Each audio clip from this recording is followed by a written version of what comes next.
அப்போஸ்தலர் நடபடிகளின் புஸ்தகம் 11ஆம் அதிகாரம்.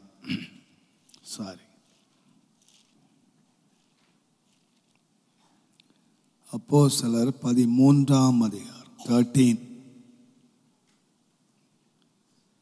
22ஆம் வசனத்தை நான் வாசிக்கிறேன்.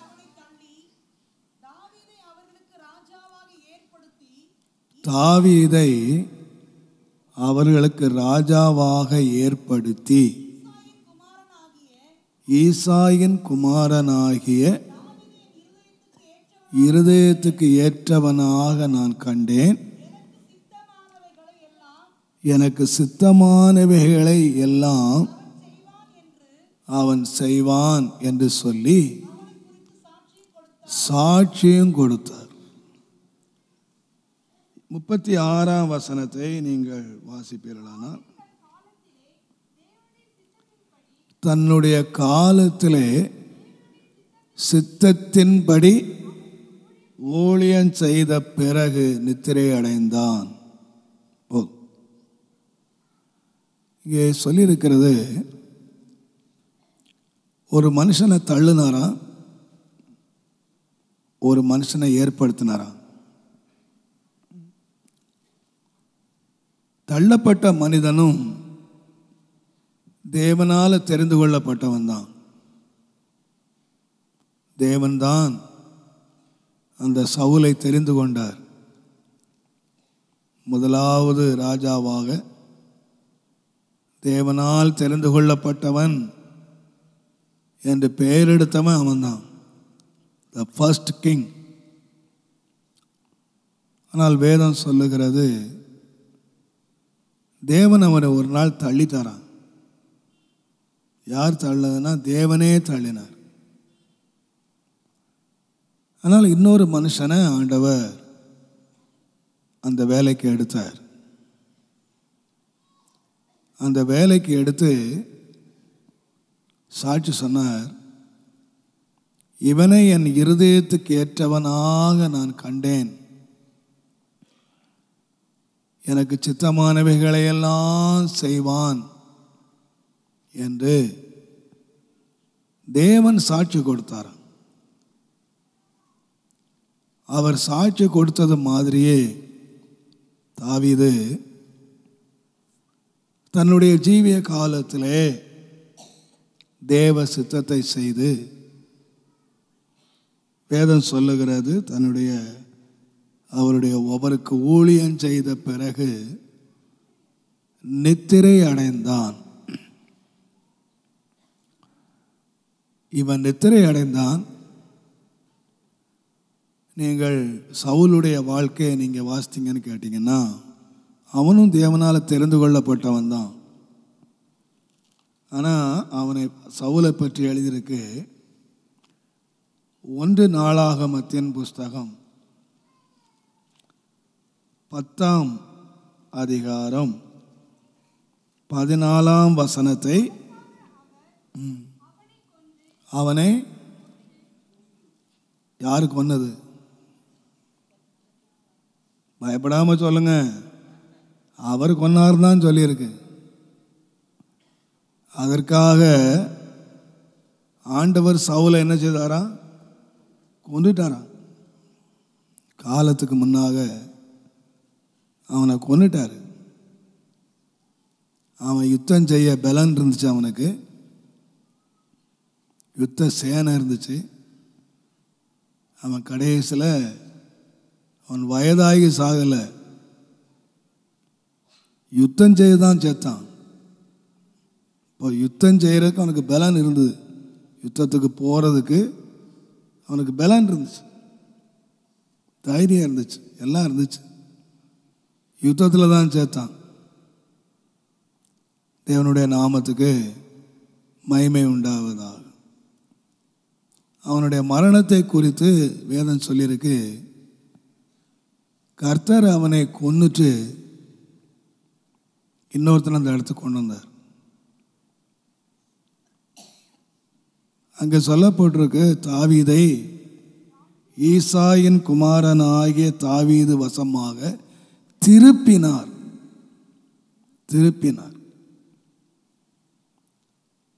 அப்போ இந்த ரெண்டு முடிவை பாருங்க. ஒருத்தன் நித்திரை அடைகிறான், காலம் வந்து சமாதானம். வேதம் சொல்லுகிறது அவன் முதிர் வயதிலே.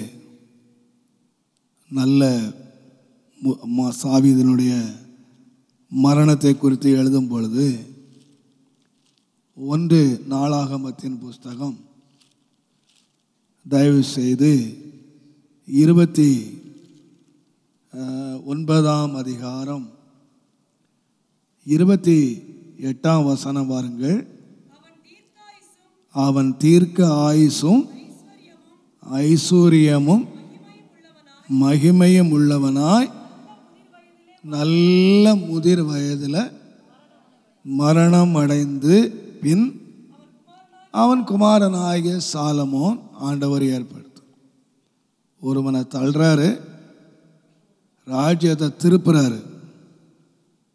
ஒருவனை முதிர் வயதில் அவன் சமாதானமாக நித்திரை அடைந்து அவனுடைய குமாரன் தன்னுடைய ராஜ்யத்தை எடுக்கிறான்.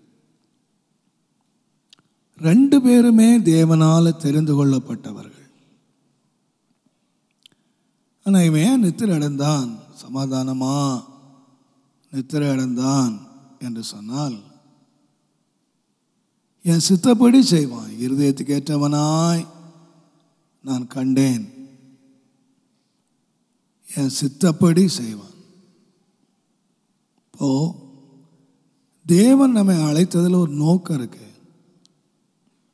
அவருடைய அழைக்கும் பொழுது ஒரு பெரிய நோக்கம் இருக்கு. ஒவ்வொருவரை குறித்தும் தேவன் ஒரு நோக்கம் இல்லாமல், ஒரு திட்டம் இல்லாமல் தேவன் அழைக்கல. தேவன் ஒரு பெரிய பிளானோடு தான். நீங்கள் பவுலுடைய வாழ்க்கையை வாசிப்பீர்களானால் ஒரு முக்கியமான ஒரு வார்த்தையால் இருக்கிறது. அப்போஸ்தலர் 22ஆம் அதிகாரம் 14ஆம் வசனத்தை வாசியுங்கள்.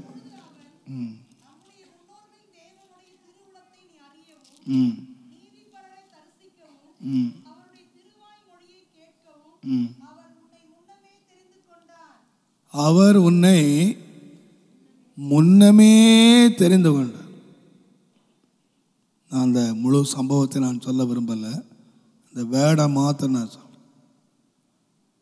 சவுலை ஆண்டவர் எப்போ தெரிஞ்சு கொண்டாரா? முன்னமேனா எப்போ? சவுல் அன்றைக்கு நினச்சிருப்பாரு, என்னை முன்னமே தெரிந்து கொண்டார் என்று நினச்ச வேளையில் அவர் அன்றைக்கு நினச்சிருப்பார், என்னை பொறுத்த வரையில் 3 நாளைக்கு முன்னால் ஆண்டவர் சந்தித்தார். இப்போ அன்றைக்கு அதான் நினச்சிருப்பார், முன்னமே தெரிந்து கொண்டார்னா இன்றைக்கு 3 நாள் கழித்து தேவனால் சந்திக்கப்பட்ட பிறகு 3 நாள் பொறுத்து இந்த அனனியா அவரை சந்திக்கிறார். அனனியா அங்கே வர்றதுக்கு பயப்படுறாரு. ஏன்னா அவன் போய் துஷ்டன், எல்லாரையும் கட்டி காவலில் வச்சு துன்பப்படுத்தி கொலகார ரவுடி. இந்த நம்ம மொழியில் சொன்னால் ஒரு பெரிய லீடர், கேங் லீடர். கர்த்தருடைய பிள்ளைகளுக்கு விரோதமாக இயேசுவின் நாமத்தை அழிச்சிடுறதுக்கு எழும்பின த ஃபர்ஸ்ட் கேங் லீடர். இவன் தான் முதலாவது லீடர் வேதத்தின்படி பார்த்தா. இந்த முதலாவது லீடரை பார்த்து ஆண்டவர் சொன்னார், அனனியா சொல்கிறாரு, உன்னை முன்னமே தெரிஞ்சுக்கிட்டாரப்பா. இப்போ அன்றைக்கு ஒருவேளை பவுலுக்கு முன்னமே தெரிந்து கொண்டார் என்ற வார்த்தைக்கு ஒருவேளை ஒரு அர்த்தம் சரியாக விளங்காமல் இருக்கலாம். 3 நாளைக்கு முன்னால் வந்தார். ஆனால் பவுல் ஞானஸ்நானம் எடுத்தார், ஆண்டவரோடு உறவாட தொடங்கினார், கர்த்தருக்கு ஊழியம் செய்தார். கர்த்தர் அவரை கொண்டு மகிமையான காரியங்களை ஆண்டவர் செய்தார். இப்போ நிருபங்களை அவர் எழுத ஆரம்பித்தார், சபைகளுக்கு நிருபம் எழுத ஆரம்பித்தார். அதில் எழுதுகிறாரு, கலாத்தியர் 1:15 கலாத்தியர் அதுக்கு முன்னால் நிறைய சொல்கிறாரு. நான் வார்த்தையை மாதிரி சொல்கிறேன். அப்படி இருந்தும் என் தாயின் வயிற்றில் இருந்தது முதல். எப்போ ஆண்டவர் பிரிச்சுட்டாராம்? 3 நாளைக்கு முன்னால் இல்லை, ரவுடியாக சுற்றிக்கிட்டு இருக்கும்போது இல்லை, கேங் லீடராக இருக்கும்போது இல்லை. நான் சொல்கிற கவனிங்க, கேங் லீடராக இருக்கும்போது இல்லை. எப்போ தெரிஞ்சு கொண்டார்? முன்னமே எங்கள் அம்மா வயிற்றில் இருக்கும்போதே என்ன தெரிஞ்சுக்கிட்டார். பவுலை மாத்திரம் இல்லை, நான் சொல்லுவேன், இங்கே இருக்கிற எல்லாரை குறித்தும் ஒரு தீர்மானத்தை நாம் சொல்லலாம். நம்ம பக்தியை பார்த்தோ, நம்முடைய ஜெபத்தை பார்த்தோ, நம்முடைய காணிக்கையை பார்த்தோ, நம்முடைய ஊழியத்தை பார்த்தோ ஆண்டவர் நம்ம தெரிஞ்சு கொள்ளலை. இது ஒன்லி கிரேஸ், கிருபை. எப்போ என்னை தெரிந்து கொண்டார் என்று சொன்னால், எங்கள் அம்மா வயிற்றில் இருக்கும்போதே என்னை தெரிந்து கொண்டார். நீங்கள் எல்லாரும் நம்பிக்கையோட தைரியத்தோடு சொல்லலாம், என்னுடைய தாயின் வயிற்றில் நான் இருக்கும்போது தேவன் என்னை பிரித்தெடுத்தார். இப்போ அழைப்பு ஆண்டவருக்கு நமக்கு எப்போ வந்துச்சு கேட்டீங்கன்னா, அம்மா வயிற்றில் இருக்கும்போதே. இன்னும் கொஞ்சம் கூட விசுவாசிக்க முடியுமானா, எபேசியரில் எழுதுவார், உலக தோற்றத்துக்கு முன்பதாகவே 1:3 நினைக்கிறேன். 1 தமக்கு முன்பாக அன்பில் பரிசுத்தம் உள்ளவர்களும் உலக தோற்றத்துக்கு முன்னே. அது விசுவாசிக்க முடிஞ்சா விசுவாசிங்க, இல்லைன்னா விட்டுருங்க. இதையாவது விசுவாசிங்க. எதை விசுவாசிங்க? எங்கள் அம்மா வயிற்றில் இருக்கும்போதே ஆண்டவர் என்ன பிரித்து எடுத்தார், அந்த ஊழியக்காரனாக பிரித்து எடுத்தார். இப்போ பவுலுக்கு ஒன்று தெரியும், என்னுடைய அழைப்பு நான் கேங் லீடராக இருக்கும்போது நான் இந்த மதத்தை அழிச்சிடணும் அப்படின்னு தீர்மானம் பண்ணின வேளையில் என்னுடைய சித்தத்துக்கு மாறாக இன்னொரு சித்தம் என்னோடு போராடிக்கிட்டு இருக்கு. என்னுடைய சித்தம் அழிச்சிடணும், தேவ சித்தம் கட்டணும். ஏன் சித்தம் இதுவே இல்லாமலே ஆக்கிடணும். ஆனால் தேவ சித்தம் இந்த ஊழியத்தை கட்டி எழுப்பி ஆயிரக்கணக்கான மக்களுக்கு ஆசீர்வாதமாக நேர் எதிர்மறையாக இருக்கு. இவருடைய சித்தத்துக்கும் மனிதருடைய சித்தத்துக்கும் தேவ சித்தத்துக்கும் நேர் எதிர்மறை, நேர வித்தியாசமாக. நான் சொல்கிறத கவனிக்கிறீங்களா இல்லை பிள்ளைகளோடு விளையாட்டிருக்கீங்களா? ஜோமனை தானே வந்தீங்க, சொல்கிறத கவனிங்க. இவன் சித்தத்துக்கும் மனித சித்தத்துக்கும் தேவ சித்தத்துக்கும் நேர் எதிர்மறையாக இருக்கு. கொஞ்சமாவது எசைஞ்சு போனால் பரவாயில்ல, இந்த சித்தத்துக்கு எசைஞ்சு போனால் பரவாயில்ல. ஆனால் அந்த எதிர்மறையான சித்தத்துக்கு தன்னை பவுல் ஒப்பு கொடுத்தார். எந்த இயேசுவின் நாமத்தை அழிக்க வேண்டும் என்று விரும்பினானோ அதை அறிவிக்கிறான் என்று சொன்னார். இப்போ நம்ம வாழ்க்கையில் சில வேளைகளில் ஆண்டவர் சித்தம் எப்படி இருக்குன்னு கேட்டிங்கன்னா, ஜஸ்ட் ஆப்போசிட். நம்ம விருப்பம் வேற, அவருடைய விருப்பம் வேற. நம்முடைய திட்டம் வேற, தேவனுடைய திட்டம் வேற. நம்ம என்னவோ ஆகணும்னு யோசித்தோம், நம்ம எப்படியோ இருக்கணும்னு யோசித்தோம். ஆனால் ஆண்டவர் நம்ம விருப்பத்தை நிறைவேற்றாமல், அந்த விருப்பத்துக்கு நேராக நடத்தாமல், நேர் ஆப்போசிட், ஜஸ்ட் ஆப்போசிட் அந்த வழியில் நடத்தும் போதுதான் ஆண்டவரே நான் அதுக்கு அர்ப்பணிக்கிறேன், என் விருப்பம் இல்லை, என்னுடைய திட்டங்கள் இல்லை, உம்முடைய திட்டத்துக்கு நான் அர்ப்பணிக்கிறேன் ஐயா. ஆனால் நீங்கள் சவுலுடைய வாழ்க்கை நீங்கள் எப்போது வாசித்தீங்கன்னா, எப்போதுமே அவன் எதை விரும்பினான்னு கேட்டிங்கன்னா, அவன் எதை விரும்பினானோ அதை செய்யணும்னு விரும்பினான். எதை செய்யணும் அப்படின்னு அவன் விரும்பினானோ அதையே தான் அவன் செய்யணும்னு விரும்பினான். அதை ஆண்டவர் இணங்கி வரணும்னு அவன் விசுவாசித்தான்.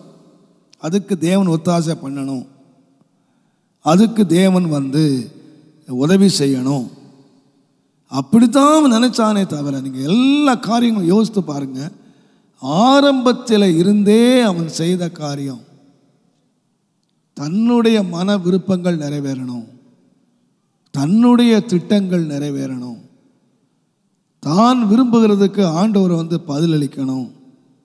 இல்லை இல்லை. ஆனால் தாவீதை ஆண்டவர் தெரிந்து கொண்டு அவன் இருதயத்துக்கு ஏற்றவன், என்னுடைய சித்தத்தின்படி அவன் செய்வான் என்று ஆண்டவர் சாட்சி கொடுத்தார். தேவனுடைய நாமத்துக்கு மகிமை உண்டாவதா. கர்த்தர் பாருங்க, நம்மை குறித்து ஆண்டவர் சாட்சி கொடுக்கணும். ஆண்டவர் சாட்சி கொடுக்கணும். நாம் எடுத்துக்கொள்ளப்படுவதற்கு முன்பதாக நமக்கு அப்படிப்பட்ட ஒரு சாட்சி நமக்கு தேவை. அப்போ எனக்கு இன்றைக்கு ஆண்டவர்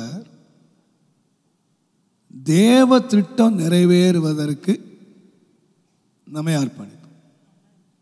என்ன குறித்து என்ன ஆண்டவரே சித்தம் பாருங்க. நான் இன்றைக்கு இதை ரொம்ப யோசித்து கொண்டே அந்த வேளையில், இந்த உலகத்தில் முதலாவது ஆண்டவர் இந்த மனுஷனை உண்டாக்குன வேளையில் தன்னுடைய திட்டத்தை அவனுக்கு சொன்னார், தன்னுடைய ஆசை அவனுக்கு சொன்னார். நீ பலுகணும், நீ பெருகணும், நீ நிரப்பணும், நீ ஆண்டு கொள்ளணும். அவன் மேலே தேவனுடைய திட்டம் என்னன்னு கேட்டிங்கன்னா, பலுகணும், பெருகணும், நிரப்பணும், ஆளுகை செய்யணும். இப்போ இந்த முதலாவது மனுஷன் ஆளுகை இழந்துட்டான்.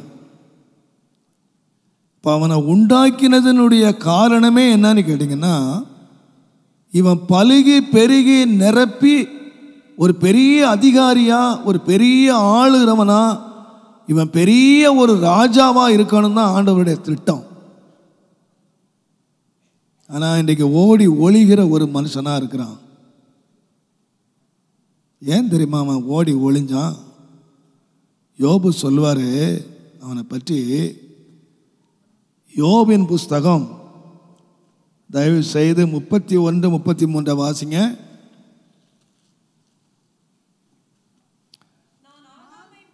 நான் ஆதாமை போல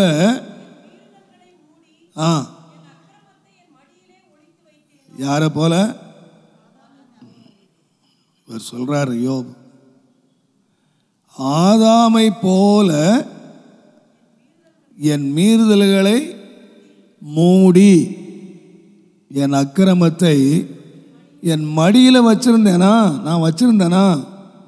அப்போ ஆதாம் ஏன் ஆளுகை இழந்து போயிட்டான் அப்படின்னு சொன்னால் அது காரணத்தை அவர் சொல்கிறார். பின்னால காலத்தில் யோபு சொல்கிறாரு, என் அக்கிரமத்தை நான் மூடினேனா, என் அக்கிரமத்தை என் மடியில் வச்சேனா? பாவத்தை மூடி, மீறுதல்களை மூடி அக்கிரமத்தை மடியில் வச்சிருக்கும் போது என்னத்தை இழந்து போயிட்டான்னு சொன்னால் தேவனுடைய திட்டத்தை இழந்து போயிட்டான். அதுக்கப்புறம் உயிரோடு இருந்தான், அவன் பிள்ளையை பெற்றான், குமாரரை பெற்றான், குமாரத்திகளை பெற்றான், அவன் பெருகித்தான் இருந்தான். அதுக்கப்புறம் அவன் பல 100 வருஷங்கள் வாழ்ந்தான். ஆனால் எப்படி வாழ்ந்தான்னு நினைக்கிறீங்க? மனச்சாட்சியில் வேதனைப்பட்டு, ஐயோ தேவ சித்தத்துக்கு நாம் மாறா செய்யிட்டோமே, ஆளுகை இழந்துட்டோமே, தேவன் வச்ச இடத்த இழந்துட்டோமே, தேவன் கொடுத்த பதவியை இழந்துட்டோமே, தேவன் கொடுத்த அபிஷேகத்தை இழந்துட்டோமே என்று அவன் செத்து போகல, உயிரோடு தான் இருந்தான். நீண்ட நாட்கள் உயிரோடு இருந்தான். தோட்டத்தை விட்டு வெளியே போய், அவனை பற்றி எழுதியிருக்கு, அவனுடைய ஆயுசு நாட்களை நீங்கள் வாசிப்பீர்களானால் அங்கே எழுதியிருக்கு, ஆதாம் 130 வயதான போது தன் ரூபத்தின்படியே ஒரு குமாரனை பெற்று அவனுக்கு சேத் என்று பெயரிட்டான். ஆதாம் சேத்தை பெற்ற பின் 800 வருஷம் உயிரோடு இருந்து, அப்போ 930 வருஷம் யாரை பெற்ற பெண்? சேத்தை பெற்ற பெண். இப்போ இன்னும் சுருக்கமாக சொல்லுவான்னா, அவன் தோட்டத்தை விட்டு வெளியே வந்த பிறகு தான் பிள்ளை பெற்றான். தோட்டத்தை வெளியே வந்து பிள்ளை பிறந்தது. ஆனால் அவன், நான் தாழ்மையாக விசுவாசிக்கிறேன், அவன் மறிக்க வேண்டிய இடத்துல மறிக்கலை. அவன் எங்கே மறிச்சிருக்கணும்? ஏதேனில் மறிச்சிருக்கணும்.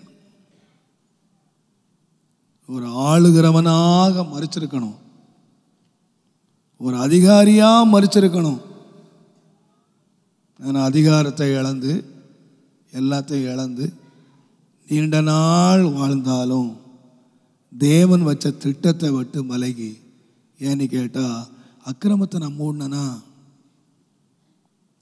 அக்கிரமத்தை நான் மறைச்சனா, என் மடியில் மூடி வச்சேனா. இப்போ பாருங்க, ஆதாம் தன்னுடைய அக்கிரமத்தை மூடி மறைச்சு வச்சதுனால தேவ சித்தப்படி ஓட்டத்தை முடிக்க முடியலை. தேவ திட்டத்தின்படி தேவன் அவன் மேல் ஒரு பெரிய தீர்மானம் வச்சு, இந்த உலகத்துக்கு முதல் மனுஷன் அவன்தான். ஆனால் அவனால் அந்த நிறைவேற்ற முடியலை. இந்த சவுலும் அப்படிதான். தேவன் அவனை அழைச்சாரு, ஆனால் அவன் தன்னுடைய முதல் மனிதனாக இருந்தும் பெலிஸ்தேரை அழிப்பான், அமலேக்கரை அழிப்பான் என்று தேவன் திட்டமிட்டு அழைத்த பொழுது அவன் செய்யலை. அவனுடைய கீழ்ப்படியாமை தன் சுய சித்தத்தை நிறைவேற்ற. அதுபோல சிம்சோனை பாருங்கள், அவன் பிறக்கிறதுக்கு முன்னாலேயே அவன் யாராயிருப்பான் என்று ஆண்டவர் சொன்னார்.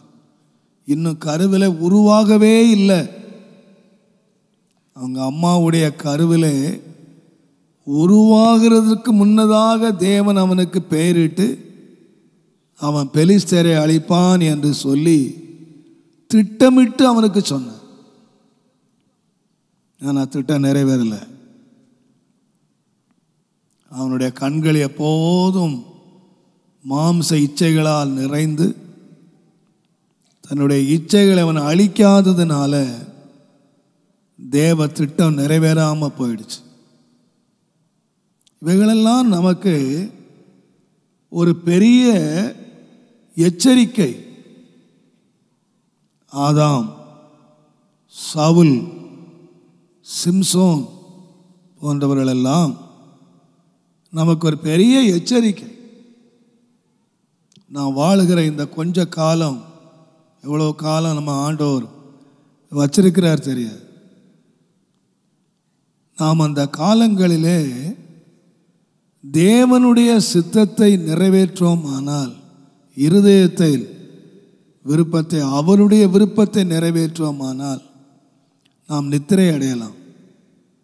சமாதானமாய் நாம் நித்திரை அடையலாம். ஆண்டவர் ஆபிரகாமுக்கு சொல்லுவார், நீ சமாதானமாய் என்ன செய்வாய்? கல்லறையிலே சேருவாய். அது ஒரு பிளஸ்ஸிங். தேவனுடைய நாமத்துக்கு மகிமை உண்டாவதாக. ஆதியாகமத்தின் புஸ்தகம் தயவு செய்து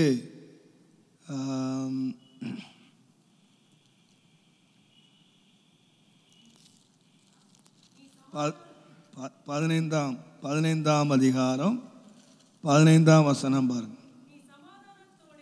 நீ சமாதானத்தோடே உன் பிதாக்களிடத்திலே சேருவாய், நல்ல முதிர் வயதிலே அடக்கம் பண்ணப்படுவாய். இப்போ ஆண்டவர் கல்லல் சேர்க்கிற கூட எப்படி சேர்க்கணுமா? சமாதானமாக சேர்க்கணுமா? அது ஒரு பெரிய ஆசீர்வாதம் நினைக்கிறேன். நாம் அதுக்காக ஜெபம் பண்ணணும். நான் சொல்லுவேன், நீங்கள் எத்தனை பேர் உங்களுடைய மரணத்துக்காக ஜெபிக்கிறீங்களான்னு தெரியாது, அதுக்கு ஜெபிங்க. செத்துருவோம் நினைக்காதீங்க. ஜெபிச்சுட்டா செத்துருவோம், சாவட்டும், என்றைக்கு சாவ தானே போகிறோம். சாவுற அன்றைக்கு எப்படி சாவணும்? என்றைக்கு சாவுறோமோ அன்றைக்கு எப்படி சாவணும்னா சமாதானமாக. பாஸ்டர் ஜேஎஃப் ரோலன்ஸ் அப்படின்னு சொல்லி ஒரு பாஸ்டர், உங்களுக்கு யாருக்கு தெரியாதுன்னு நினைக்கிறேன்.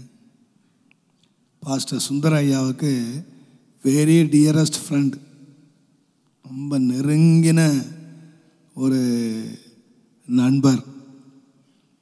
பாஸ்டருக்கு வந்து ஒரு நண்பர் என்று சொல்லணும்னா அவர் தான், ஜேஎஃப் ரோலன்ஸ். அவர் ஒவ்வொரு நாளும் ஜெபம் பண்ணுவாராம். என்ன தெரியுமா? ஆண்டவரே, நான் ஆவியில் நிறைஞ்சு நான் நல்லா பிரசங்கம் பண்ணிட்டு என் வீட்டில் போய் ஈஸ்டரில் படுக்கணும் ஆண்டவரே, அப்படியே போயிடணும். டெய்லி ஜெபம் பண்ணுவாராம். நான் நல்லா சண்டே வொர்ஷிப் ஆராதனை முடித்து பிரசங்கம் பண்ணிட்டு போய் என்னுடைய ஈஸ்டரில் படுக்கணும், கண்ணை மூடிடணும். ஐ திங்க் 77 or 78 நினைக்கிறேன். 77 வயசில் அவர் மேரேஜ் பண்ணலை. எழுத்தின்படி அந்த மனுஷன் பிரசங்கம் பண்ணி முடிச்சுட்டு போய் படுத்தார். சண்டே ஆராதனை ஒரு வல்லமையான பிரசங்கத்தை முடிச்சுட்டு போய் கட்டில் படுத்தார், அவருடைய படுக்கையில் படுத்தார். போய் பார்த்தா கத்திரிட்டு போயிட்டார், சமாதானமாக போயிட்டார். ஏராளம் சபைகளை அவர் மூலமாக ஆண்டவர் ஸ்தாபித்தார். அநேக ஆயிரங்களை சவுத் ஆப்பிரிக்காவில் அவர் உயர்ந்த காலத்தில் நான் நினச்சேன், கிட்டத்தட்ட ஒரு 25,000 என்னமோ ஞாசானம் கொடுத்தேன்னு நினைக்கிறேன். ஒரு வெள்ளைக்காரன் அவர். நான் நினைக்கிறேன், அப்போ நான் யோசிப்பேன், அப்போவே அவர் என்ன பண்ணிருக்காருன்னா, எதுக்காக ஜெபம் பண்ணார்? முடிவுக்காக. அதனால் பயப்பட, நம்மலாம் எதுக்கு ஜெபம் பண்ணால் வாழ்வுக்காக ஜெபம் பண்ணுறோம். வாழ்வுக்கு ஜெபம் பண்ணுங்க, நல்லா வாழுங்க, நல்லா வாழணும். நல்லா வாழ்ந்துட்டு கேவலமாக சாகக்கூடாது. என்ன ஆண்டவர் என்ன சொல்லியிருக்காருன்னா, முடிவை பார்த்துக்கிட்டே இரு. நீ உத்தமனை நோக்கி செம்மையானவனை பார்த்துக்கிட்டே இரு. அவனுடைய முடிவு எப்படி இருக்கும்? சமாதானமாக. முடிவு சமாதானமாக இருக்கும். இப்போ முடிவு ஆண்டு பார்த்துக்கிட்டுன்னு சொல்கிற, நீ பார்த்துக்கிட்டு இரு. அப்போ நல்ல உத்தமம் இல்லாதவனை சமாதானம் முடிய விட மாட்டார்னு அர்த்தம். பார்த்துக்கிட்டே இரு. உத்தமன் எப்படி முடிவான்? சமாதானமாக முடியும். அப்போ நம்ம என்ன அர்த்தம்னா, ஆண்டவரே முடிவு வரைக்கும் நான் யாராக இருக்கணும்? உத்தமனாக இருக்கு. ஒருவேளை சாவுக்கு பயந்தீங்கன்னா இப்படியா ஜெபம் பண்ணுங்க.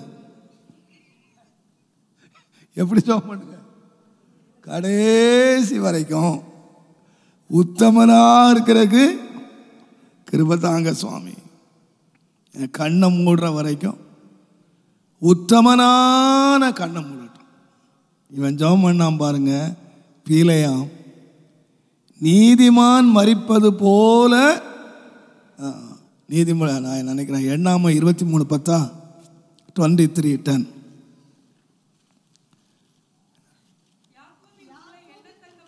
யாக்கோபின் தூளை எண்ணத்தக்கவன் யார்? இஸ்ரவேலின் காற்பங்கை எண்ணுகிறவன் யார்? நீதிமான் மரிப்பது போல. எப்போ அவன் கிழவனா ஜெபிச்சான்? நல்ல ஆசீர்வாதத்துக்கு துட்டு வாங்குறதுக்கு வந்திருக்கான். பெரிய ஆள், பயன்படுத்தப்படுற வேலை.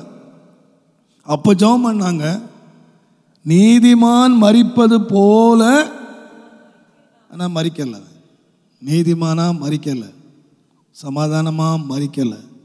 அவன் மரணம் நீங்கள் 31ஆம் அதிகாரம் 8ஆம் வசனத்தில் வாசிங்கன்னா, இஸ்ரவேல் ஜனங்கள் அவனை பட்டயத்தினாலே வெட்டி கொண்டு போட்டார். அவன் சமாதானமாக முடியலை. ஆனால் ஆசை இருந்துச்சு, நீதிமானாக வந்து மரிக்கணும்னு ஆசை இருந்துச்சு. பட் நீதிமானாக வாழலை. இன்றைக்கி நிறைய பேருக்கு ஆசை, மோட்சம் போகணும், வருகையில் போயிடணும், மனவாட்டியாக இருக்கணும். ஆசைக்கு மட்டும் குறைச்சலே இல்லை. ஆசை நம்ம கொண்டு போகாது. அந்த ஆசை நம்ம ஒரு வாழ்க்கைக்கு நடத்தணும். அவன் என்ன போன பார்த்துருக்கான், நீதிமான் மரிக்கிறது போல நான் மரிக்கணும். அப்போ நீதிமானுடைய முடிவை அவன் பார்த்துட்டு அதுபோல மரிக்கணும்னு நினச்சா கூட அவன் யாராக வாழலை. குறிகாரனாகவே வாழ்ந்துட்டு, துட்டுக்காகவே வாழ்ந்துட்டு, பணத்துக்காகவே வாழ்ந்துட்டு, பணத்துக்காகவே எல்லாம் வாழ்க்கையை நடத்திட்டு கடைசியில் முடிவு சமாதானமாக இல்லை. நம்முடைய வாழ்க்கையும் எனக்கு இன்றைக்கு உள்ளத்தில் தோன்றியது, தேவன் உங்களை குறித்த திட்டத்தை வச்சிருக்கிறார். என்னை குறித்து ஒரு திட்டத்தை வச்சிருக்கார். ஒவ்வொரு நாளும் ஆண்டவரே, என்னுடைய வாழ்க்கை பயணத்தை நான் முடிக்கும்போது உம்முடைய சித்தத்தை நிறைவேற்றி நான் முடிச்சிட்டேன், உம்முடைய சித்தப்படி நான் செய்தேன். ஆண்டவராக இயேசு சொன்னார், என் பிதாவின் சித்தத்தை நான் செய்து முடிச்சிட்டேன், நான் செய்து முடிச்சிட்டேன். நாம் ஒவ்வொரு நாளும் இன்றைக்கு நம்ம ஆண்டவரை ஜெபம் பண்ணுவோம். ஆண்டவரே, உம்முடைய சித்தத்தை அறிந்து நான் செயல்பட, என்னை குறித்து என்ன திட்டத்தை நீர் வச்சிருக்கிறீரோ அந்த திட்டம் நிறைவேறுவதற்கு நான் என்னை முற்றிலுமாய் ஒப்பு கொடுக்கிறேன் சுவாமி. இது ஒவ்வொருவரை குறித்து ஒவ்வொரு விதமாக இருக்கலாம். நீங்கள் இந்த அப்போஸ்தலர் நடபடிகளை நீங்கள் நாம் முதலாவது வாசித்தது போல தாவீதை குறித்து ஒரு திட்டம் இருந்தது. அதுபோல நீங்கள் அப்போஸ்தலனாகிய பவுலை நீங்கள் வாசிப்பீர்களானால், அப்போஸ்தலர் 9ஆம் அதிகாரம் 15ஆம் 16ஆம் வசனத்தை நீங்கள் வாசிப்பீர்களானால், அவன் புரஜாதிகளுக்கும் ராஜாக்களுக்கும் இஸ்ரவேல் புத்திரருக்கும் என்னுடைய நாமத்தை அறிகிறதற்காக நான் தெரிந்து கொண்ட பாத்திரம். அவன் என்னுடைய நாமத்தின் நிமித்தம் எவ்வளவாய் பாடுபட வேண்டும். அவன் வாழ்க்கை முழுவதும் பாடுதான். அவர் வாழ்க்கை முழுவதும் தாவீது சித்தத்தின்படி தெரிந்து கொண்டு தாவீதை சிங்காசனத்தை வச்சுட்டாரு. நல்ல ஆண்டு நல்லா அனுபவிச்சு, நல்ல முதிர் வயது வரைக்கும் நல்ல ராஜாசனத்தில் உட்கார்ந்து நல்லா தின்னு நல்லா கொளுத்து நல்ல வெள்ளியும் பொண்ணும் உள்ள பெரிய சீமானா மற்ற அவருடைய சித்தம். ஆனால் பவுலுடைய சித்தத்தை பாருங்க. அவர் சொல்கிறார், ஆண்டவர் அவன் என் நாமத்தின் நிமித்தம் ராஜாக்களுக்கு அறிவிப்பான், என் நாமத்தின் நிமித்தம் இஸ்ரவேல் ஜனங்களுக்கு அறிவிப்பான், என் நாமத்தின் நிமித்தம் நிறைய ஊழியம் செய்வான். ஆனால் அவன் வாழ்க்கை என்னதுதான்? அவன் வாழ்க்கை முழுவதும் பாடுதான். கடைசியில் சொல்ல மாட்டார், அப்பா இந்த வெள்ளியும் பொண்ணு வச்சுருக்கான், போ கோயிலை கட்டு அப்படின்னு சொல்ல மாட்டார். இவ்வளோ ஊழியம் செய்தேனே, புரஜாதிகளுக்கு ஊழியம் செய்தேன், உலகமெல்லாம் சுற்றினேன், அங்கே போனேன், அந்த பிரயாணம் பண்ணேன், இந்த பிரயாணம் பண்ணினேன், ஊர் உலகத்தெல்லாம் சுற்றிட்டு வந்துட்டு கடைசியில் அவருக்கு கொடுத்த பலன் என்னன்னு கேட்டிங்கன்னா, அவன் இவ்வளோ பாடுபடுவான்னு அவனுக்கு சொல்லுவேன். அவன் பாடுபடணும். இப்போ இவர் சொல்ல முடியாது, நீர் சித்தப்படி தாவீதை அழைச்சியரு, அவனை வெள்ளியும் பொண்ணும் உள்ள சீமானா மாற்றினீரு, அவனை முதிர் வயதில் வச்சாரு, எனக்கு கழுத்தை வெட்ட போகிறானே. நான் உமக்கு பானபலியான வார்க்கப்பட போகிறேனே. அப்போ உம்ம அழைப்பில் இது அழைப்பா அப்படின்னு கேட்டால் உன் அழைப்பு தான், உன்னுடைய அழைப்பு இதான்ப்பா. எல்லாரையும் தாவீதான் அழைக்கிறது இல்லை, எல்லாரையும் ஆதாமா அழைக்கிறது இல்லை, எல்லாரையும் வாசக்கால கொடுக்குற சிம்சோனை அழைக்கிறது இல்லை. அவனவன தேவன் அண்ணன் அழைப்புக்கு வேணுமோ அழைக்கிறார். அந்த அழைப்பை நான் செய்கிறேன். ஒரு பரிசுத்தமான் ஜெபம் பண்ணுவார் சத்தமா, ஆண்டவரே என்ன டோர் மேட்டா என்ன வச்சுக்கணும், ஆண்டவரே என்ன டோர் மேட் இருக்கு இல்லையா, வாசல்ல வரும்போது சும்மா நாள் தேய்ச்சிட்டு வருவீங்க, மிதிச்சுட்டு வருவீங்க. டோர் மேட் அங்கே கிடக்கு, காலில் ஒன்று இல்லாட்டாலும் செருப்பை கழட்டிட்டு என்ன பண்ணுவீங்க, 4 தேய்ச்சி தானே வருவீங்க. அவர் அடிக்கடி ஜெபம் பண்ணுவார், ஆண்டவரே என்ன ஒரு டோர் மேட்டா. நம்ம என்ன ஜெபம் பண்ணுறோம், பொழுதில் இருந்து என்னை சிங்காசனத்தில் உட்கார வையும் ஆண்டவரே. அதுவும் அழைப்பு தான். நம்மளை சிங்காசனம் உட்கார வைக்கிறதும் அழைப்பு தான். டோர் மேட்டும் வேணும் இல்லையா, அந்த டோர் மேட் இல்லைன்னாக்க பாயெல்லாம் நாரி போயிடுமே. இப்போ இவ்வளவு அழகான ஒரு ஆலயத்துக்குள்ளே என்னது இருக்கு, டோர் மேட் இருக்கு. எனக்கு டோர் மேட் தான் வேணாம், புல்பீட் தான் வேணும், நடக்குமா? எல்லாமே இருக்கு, புல்பீட்டும் இருக்கு, லைட்டும் இருக்கு, ஃபேனும் இருக்கு, டோர் மேட்டும் இருக்கு, அதுவும் வேணும். அப்போ தேவனுடைய அழைப்பில் வித்தியாசமான அழைப்புகள், ஆசீர்வாதத்துக்குரிய அழைப்புகளும் இருக்கு, பாடுபடுறதுக்குரிய அழைப்பு இருக்கு.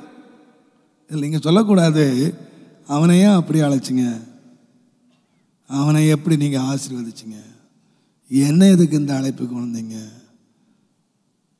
எந்த கொஸ்டின் கேட்கக்கூடாது. ஏன் அழைப்பு இதுதான்ப்பா, ஏன் அழைப்பு இதுதான். நான் நினச்சேன், நான் ஒரு நாள் சில வேளை உட்காந்து சில வேளை வித்தியாசமாக யோசித்து பார்ப்பேன்.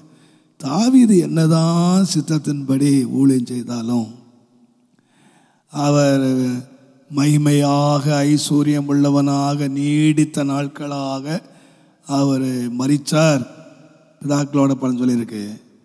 ஆனால் இவர் பாடுகளே பட்டார். பாடுகளே பட்டுட்டு என்ன சொன்னார்,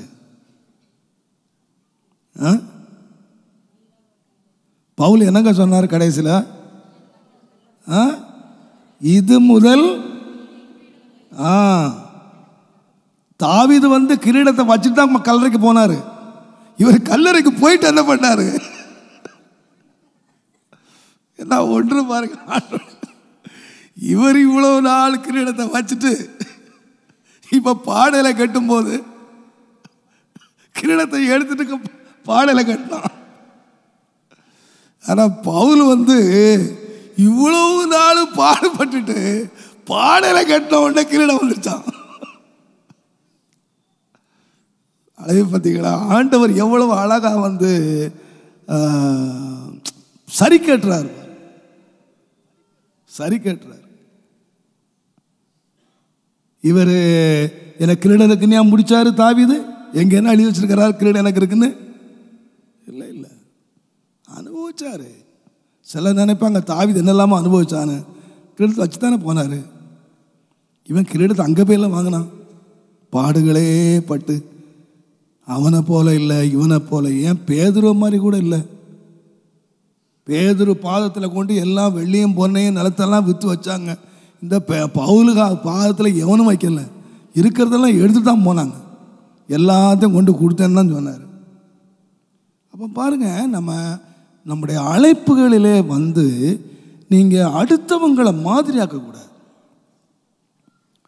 அடுத்தவங்க அப்படி இருக்காங்க, இவங்க இப்படி இருக்காங்க, அவங்க அப்படி இருக்காங்க, இவங்க இப்படி இருக்காங்க. இல்லை இல்லை, உன்னுடைய அழைப்பு என்ன? தேவன் உன்னை எதுக்கு அழைச்சார்?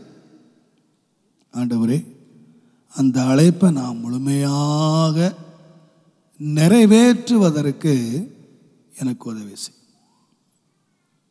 ஒருத்தன் தேவ சித்தத்தை நிறைச்சி நித்திரை அடைகிறான், ஒரு மனுஷன் பாட அனுபவித்து தலை வெட்டப்பட்டு தனக்கு கிரீடம் கிடைக்கும் நம்பிக்கையோடு போகிறான். இன்னொரு மனுஷனை பாருங்கள், தேவசத்தை நிறைவேற்றின ஒரு மனிதனை. நீங்கள் லூக்கா எழுதின சுவிசேஷம் 1 அதிகாரம் 16-17 வாசிங்க. அவன் இஸ்ரவேல் சந்ததியாரில் அநேகரை அவர்கள் தேவனாகிய கர்த்தரிடத்திற்கு திருப்புவான். அநேகரை திருப்புவான். பிதாக்களுடைய இருதயங்களை பிள்ளைகளிடத்திற்கும் கீழ்ப்படியாதவர்களின் நீதிமான்களுடைய ஞானத்திற்கும் திருப்பி உத்தமமான ஜனத்தை கர்த்தருக்கு ஆயத்தப்படுத்தி அவன் எலியாவின் ஆவியும் பலமும் உடையவனாய் அவருக்கு முன்னே நடப்பான் என்றார். இவனுடைய வாழ்க இவன் மேல தேவசத்தை என்னன்னு கேட்டீங்கன்னா நடப்பான்.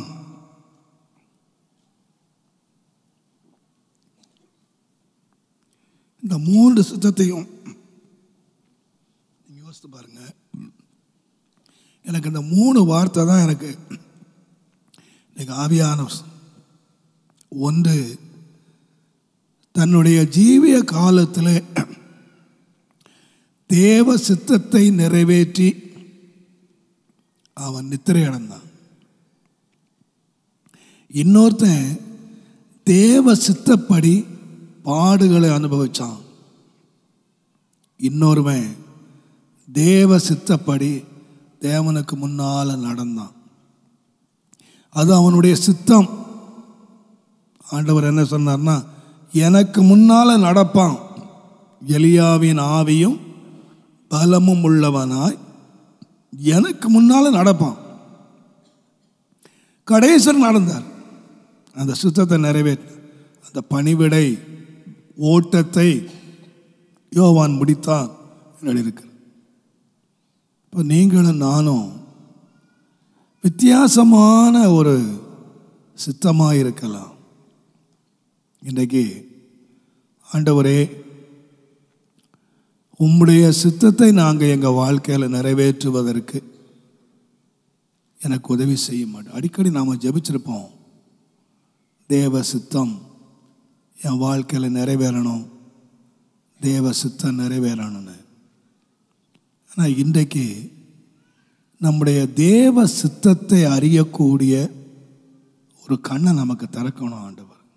ஏன் என்ன ஆண்டவர் வந்து அழைச்சார்? அப்படியே நாம் ஏதோ ஒரு நோக்கத்தோடு நாம் போயிடக்கூடாது.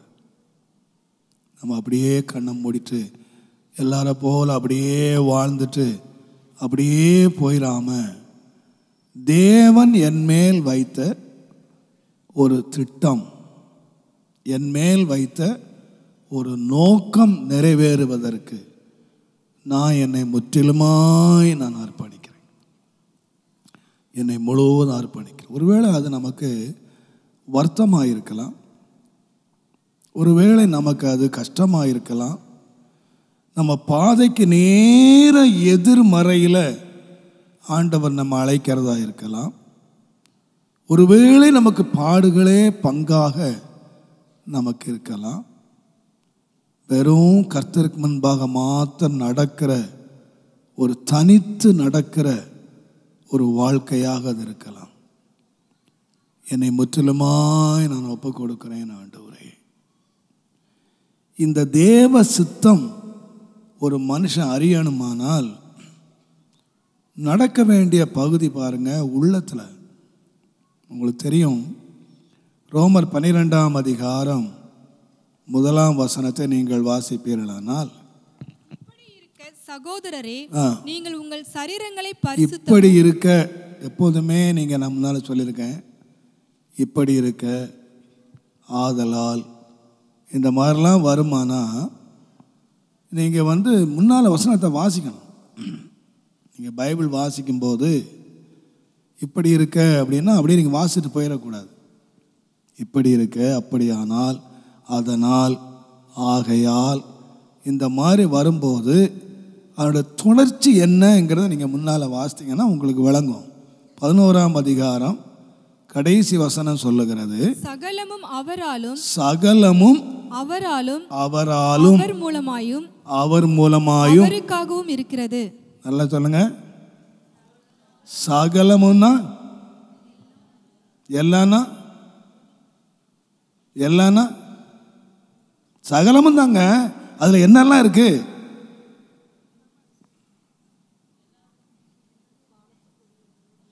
இப்ப 12ஆம் அதிகாரத்தையும் 11ஆம் அதிகாரத்தையும் இணைங்க.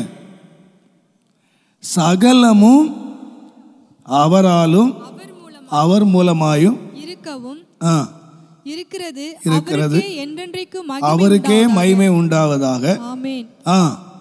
அப்படி இருக்க எப்படி இருக்க?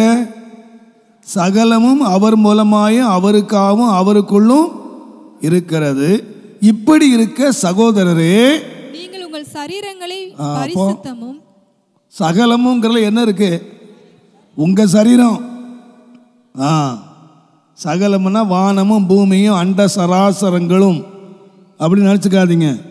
எப்படி இருக்க சகோதரரே, உங்கள் சரீரங்களை பரிசுத்தமும் தேவனுக்கு பிரியமுமான ஜீவ பலியாக ஒப்பு கொடுத்து தேவனுடைய இரக்கங்களை முன்னிட்டு உங்களுக்கு வேண்டிக் கொள்ளுகிறேன். இதுவே நீங்கள் செய்யத்தக்க புத்தியுள்ள ஆராதனை. நீங்கள் இந்த பிரபஞ்சத்திற்கு ஒத்த வேஷம் தெரியாமல் என்னுடைய நன்மையும் பிரியமும் பரிபூர்ணமான. நல்ல நிறுத்தி நிதானமா வாசிக்கணும் ஒவ்வொரு வார்த்தையா. தேவனுடைய நன்மையும் பிரியமும் பரிபூர்ணமான சித்தம் இன்னது என்று பகுத்து அறியத்தக்கதாக உங்கள் மனம் புதிதாகிறதுனாலே மறுரூபமாகுங்கள். அப்போ சித்தம் என்ன செய்யணுமா? சித்தம் நீ கண்டுபிடிக்கணும்னா என்ன ஆகணும்? ட்ரெஸ் புதுசானா போனாது, மனம் புதுசாகணும். உள்ள புதுசானாதான் என்ன ஆகும்னு கேட்டீங்கன்னா, தேவ சித்தம் என்ன என்று ஒருத்தன் கண்டுபிடிக்கணும்னா இந்த பிரபஞ்சத்துக்கு ஒத்த வேஷம் தெரியாதிருங்கள். இப்போ 2 காரியம் நடக்கணும். தேவ சித்தத்தை யாருக்கு ஆண்டு வெளிப்படுத்துவார்னா, இந்த பிரபஞ்சத்துக்கு ஒத்த வேஷம் தரிக்கிறவனுக்கு தேவ சித்தம் வெளிப்படாது. தேவசித்தம் வெளிப்படாது. 2வது மனதில் தேவசித்தம் வெளியிலேயும் மாறணும், உள்ளேயும் மாறணும். 2 மாற்றம் இல்லாமல் ஆண்டவர் தேவசித்தத்தை கொடுக்கறதில்ல. உன்னை குறிச்சு உள்ள ஏன்னா என் சரீரம் யாருக்குரியது? எனக்குரியது. நீங்கள் நினச்சிக்கிறீங்களா உங்களுக்குரியதுன்னு? இல்லை. நீங்கள் நினைக்கணும், நீங்கள் நினைக்கிறீங்க ஆண்டவர் எல்லாவற்றையும் சகலமும் அவருக்காக உண்டாருக்குன்னா என்னத்தையோ விட்டுட்டு இருக்கிறத விட்டுட்டோம். உண்மை என்னன்னு கேட்டிங்கன்னா, என் சரீரம் யாருக்காக உண்டாக்கப்பட்டது அப்படின்னா அவருக்காக, அவர் மூலமாக அவருக்காக உண்டாக்கப்பட்டது. இந்த சரீரத்தை இந்த உலகத்துக்கு ஒத்த வேஷம் நான் தரிக்காம என் மனது புதிதாகுமானால் ஆண்டவர் என்ன செய்வார்னு கேட்டிங்கன்னா, நன்மையும் பிரியமுமான தேவ சித்தம் இன்னது அப்படின்னு ஆண்டவர் புரிய வைப்பார். இப்போ நம்முடைய வாழ்க்கையில் 2 விதமான மாற்றங்கள் தேவை. ஒன்று வெளியே, இன்னொன்று உள்ளே. ஆண்டவரே, என் வாழ்க்கையில் இந்த மாற்றங்கள் அவசியம். உள்ளேயும் வெளியேயும் நான் மறுரூபம் அடையத்தக்கதாக, தேவ சித்தத்தை நான் விளங்கிக் கொள்ளத்தக்கதாக, தேவன் நடத்துதலை நான் புரியத்தக்கதாக, தேவ சித்தம் இன்னது என்று தெரியத்தக்கதாக எனக்கு உதவி செய்யும் ஆண்டவரே, எனக்கு உதவி செய்யும். நம்ம தேவ சித்தம் செய்யாமலே நம்மளுடைய வேலையை நம்முடைய ஊழியத்தை நம்ம செய்துக்கிட்டு இருக்கலாம். ஏன்னா ஒரு நல்ல எக்ஸாம்பிள் பவுல் சொன்னார். ஒருவன் பொன்னினாலே கட்டுகிறான், ஒருவன் பொன்னினால் கட்டினான், ஒருத்தன் வெள்ளியினால் கட்டினான், ஒருத்தன் தேவனுடைய நாமத்துக்கு மகிமை உண்டா. அந்த ஒரு சம்பவத்தை எல்லாம் முடிச்சிடறேன், நேரம் ஆயிடுச்சு. அப்போஸ்தலனாகிய பவுல் கொரிந்தியருக்கு எழுதின நிருபம் தயவு செய்து 3ஆம் அதிகாரம் 11ஆம் வசனத்தை வாசிங்க. போடப்பட்டிருக்கிற அஸ்திபாரமாகிய இயேசு. அப்போ ஒரு அஸ்திபாரம் அங்க ஏற்கனவே போடப்பட்டாச்சு. ஒரு பெரிய அஸ்திபாரம் போடப்பட்டிருக்கு. இது மேலே கட்டுறதுக்கு நிறைய பேர் வந்தாங்க. CPM, IPC, ACA, Thomas Raj, அவர் இவர் எல்லாம் சேர்ந்து கட்டிக்கிட்டு இருக்காங்க. ஆனால் அஸ்திபாரத்தை மாற்ற முடியாது. அஸ்திபாரம் அதுதான், பேஸ் அதுதான். இந்த அஸ்திபாரத்து மேலே ஒருத்தன் என்ன கட்டுறான்னா பொண்ணு கட்டுறான், ஒருத்தன் வந்து வெள்ளியில் கட்டுறான். இந்த அஸ்திபாரத்து மேலே கட்டுறவங்கெல்லாம் ஒருவேளை ஐஸ்வர்யத்தில் வந்து பொண்ணுனால கட்டிடான், வெள்ளியினால கட்டிடான்.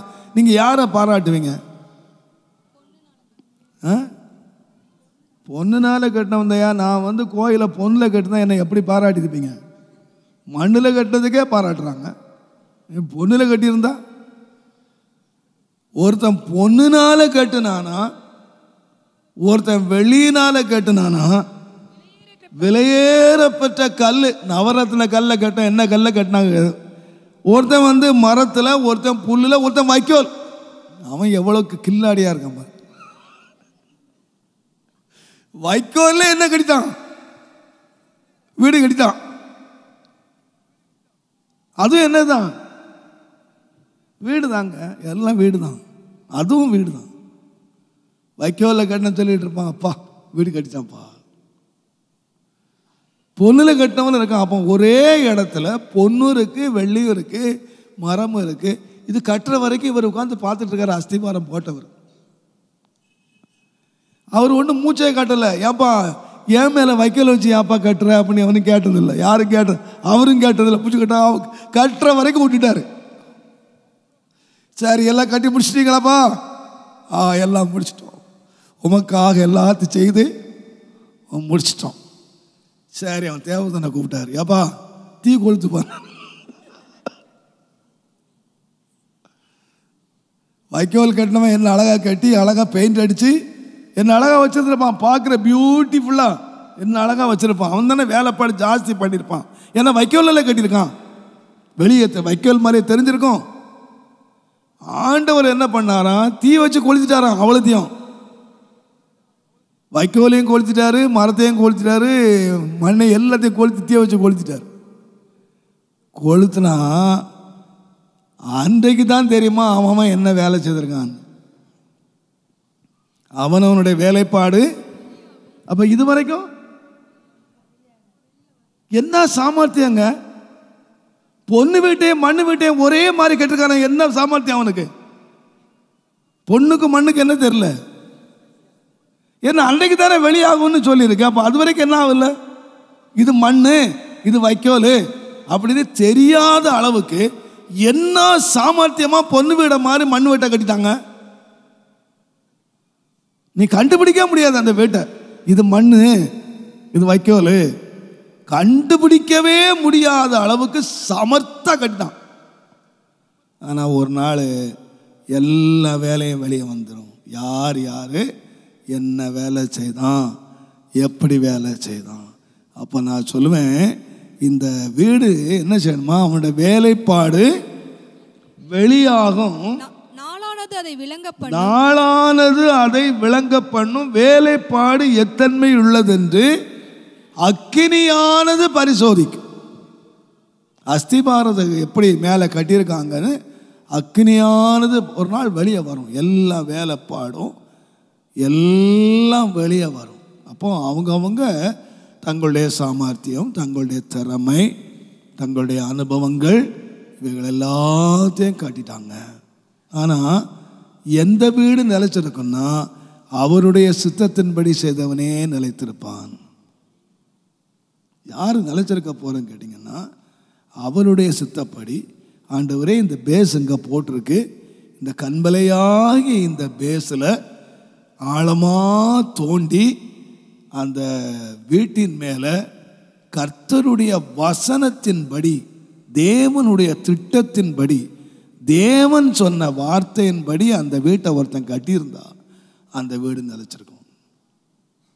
அப்போ நம்ம வாழ்க்கை பாருங்கள், ஒரு பரிசுக்குரிய வெளிப்படுகிற வீடாக வரணுமானா நமக்குள்ள ஒரு நம்பிக்கை இருக்கணும். என் வாழ்க்கையை நான் தேவ சித்தப்படி கட்டிட்டு வரேன், என் வாழ்க்கையில் தேவ சித்தம் நிறைவேறிட்டு இருக்கு. நம்ம எல்லாரும் என்ன ஜெபிக்கிறோம்னா, நம்ம விருப்பங்கள் நிறைவேறணும், நம்ம ஆசைகள் நிறைவேறணும், நம்ம ஆசீர்வாதமாக இருக்கணும், எல்லாம் தேவை. ஆனால் இன்றைக்கு ஆவியான என்னோடு கூட ஒவ்வொருவரையும் ஒவ்வொரு சித்தத்துக்கு நான் அழைக்கிறான்ப்பா. தாவீதை சமாதானமாக நித்திரடைகிறதுக்கு நான் அழைச்சேன், பவுலை பாடுபடுறதுக்கு அழைச்சேன், யோவானை எனக்கு முன்னே நிற்கிறதுக்கு அழைச்சேன். அவங்க அந்த வேலையை நிறைவேற்றினாங்க. ஆனால் ஆதாமும் சவுலும் சிம்சோனும் போன்ற கூட்டத்தார் நான் அழைச்ச அழைப்பை நிராகரிச்சுட்டு கீழ்ப்படியாமல் இச்சைகளுக்கு இடம் கொடுத்து அக்கிரமத்தை மூடி மறைச்சு என்னுடைய அழைப்பை நெக்லெக்ட் பண்ணிட்டாங்க, இல்லாமல் போயிட்டாங்க. நீங்கள் தேவ சித்தத்தை அறிஞ்சு முற்றிலும் ஒப்பு கொடுத்து நீங்கள் சித்தத்துக்கு உள்ளாக என்னை வாழுங்க. நான் சொல்கிறேன், இன்றைக்கு நம்ம முற்றிலுமாக அர்ப்பணித்து, ஆண்டவரே என்னை பற்றி ஒரு தேவ திட்டத்தை நான் அறியத்தக்கதாக உள்ளேயும் வெளியேயும் நான் வேஷக்காரனாக இல்லாதபடி, வேஷக்காரியாய் இல்லாதபடி உண்மை உள்ளவனாய் உமக்கு முன்பாக இருந்து உம்முடைய சித்தத்தின்படி வாழ்ந்து உம்முடைய சித்தத்தின்படி மரிக்க எனக்கு உதவி செய்யுமா. எல்லா கண்களையும் மூடுமா. எத்தனை பேருக்கு ஜெபிக்கலான்னு தோணுது? சித்தப்படி வாழணும். எல்லாருக்கும் பயந்துட்டீங்க போல் இருக்கு. சித்தப்படி ஆசீர்வாதமாக இருக்கணும்னா கை தூக்கியிருப்பீங்க. சித்தப்படி வாழணும், சித்தப்படி மறிக்கணும்னு சொல்கிறோம். கை தூக்க பார்க்கலாம். ஜெபிக்கலாமா? அதுக்கு ஜெபிக்கலாமா? சரி. அதெல்லாம் இன்றைக்கு சித்தப்படி மறிக்கணும்னு சொன்ன உடனே இன்றைக்கே செத்துருவோன்னு நினைக்காதீங்க. செத்துட்டா கூட பரவாயில்ல, கத்தட்டாலும் போகிறோம். பயப்படாதீங்க. பயப்படாமல் நான் சொன்ன காரியத்தை மனசில் வச்சுட்டு நான் சொல்லுகிறேன், நீங்கள் தப்பாக நினைக்கொள்ளக்கூடாது. நான் அன்றன்றைக்கு ஜெபிக்க வேண்டிய காரியத்துக்காக நான் ஆண்டவரோடு போராடுகிறேன். சும்மா என்னத்தையோ ஜெபிச்சுட்டு போகணும். ஃபாஸ்டிங் பிரேயர் 40 நாள். ஆண்டவரே சாப்பாட்டை தாரும், வஸ்திரம் தாரும், பதவி உயர்வை தாரும், அமெரிக்கா போகிறதுக்கு வழி தரையும். இன்றைக்கி நிறைய ப்ரேயர் அப்படி தான் நடக்குது. ஃபாரின் போகணுமா, வாருங்கள் ஃபாஸ்டிங் ப்ரேயர். பரலோகம் போகிறதுக்கு ஃபாஸ்டிங் ப்ரேயர் வச்சுக்கய்யா. ஃபாரின் போகிறதுக்கு ஃபாஸ்டிங் ப்ரேயர். உங்கள் கைக்கிரியை ஆசீர்வதிக்கப்பட வேணுமா, உங்கள் வியாபாரம் வர்த்திக்க வேணுமா, எல்லாம் வேணும். நாம் செய்ய வேண்டியதை நாம் செய்துட்டா, நாம ஆண்டவருக்கு பிரியமாக நடந்துட்டா நம்ம தேசத்தை லகுவாக சுதந்திரிக்கலாம். கர்த்தர் நம்ம மேல் பிரியமாக இருந்தால் நீங்கள் முடியாதுன்னு சொன்ன காரியங்கள் எல்லாம் லகுவாய் சுதந்திரிக்கலாம்.